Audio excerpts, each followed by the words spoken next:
lens correction. So these settings are related to the camera and they play with the settings of the camera that you shot the photo. So in my case, I took this photo with the Canon EOS R. And if you're using this photo, it should be the same for you as well.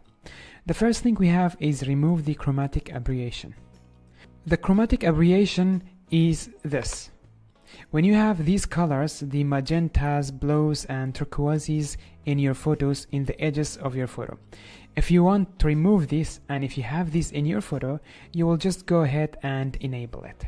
So let's go back to the Camera Raw Filter, and I'm going to enable it. In this photo, we don't have that effect. That's why it's not going to change a lot. And then we have the enable the profile correction. Now if we enable it, it's going to automatically take these lens corrections. We have the Canon, and I used this lens 24-105mm, and it's going to use this profile. So let me zoom out, and I'm going to enable this. As you can see, it's automatically changed many things in this photo.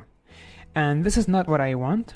I want to disable this, and then we can go to the manual. Here we can play with the chromatic aberration by playing with these colors, and also we can play with the vignette that we have here. I can remove it just like this, or I can increase it. In my case, I'm going to remove it a bit like this. And then we have the midpoint. I'm going to keep it like this. And here we have the distortion.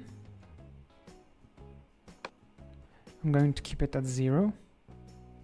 And with this one, I'm not going to touch it because we don't have the chromatic aberration. And this is all about the lens correction. In the next lesson, we are going to cover the effects, grain, and vignette. See you there.